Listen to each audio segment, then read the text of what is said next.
Bentrovati al meteo. Ognissanti in compagnia del bel tempo stabile in attesa della perturbazione in arrivo da sabato. Vediamo intanto il dettaglio di venerdì 1 novembre. Sul Veneto avremo un ampio soleggiamento con cielo sereno o al massimo poco nuvoloso. Attenzione solamente a qualche foschia al mattino sulle pianure, ma in rapido dissolvimento. Temperature minime tra 4 e 7 gradi, massime oscillanti invece tra i 12 e i 14 gradi.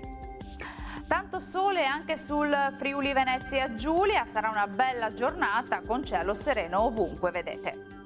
Temperature minime tra 5 e 10 gradi, valori massimi sui 14 gradi. E ci spostiamo infine sul Trentino Alto Adige, dove avremo qualche foschia mattutina sui settori meridionali della nostra regione, più soleggiato invece altrove. Temperature minime tra 6 e 7 gradi, massime sui 14 gradi. Dal meteo di Antenna 3 per ora è tutto, vi do appuntamento al prossimo aggiornamento. Arrivederci.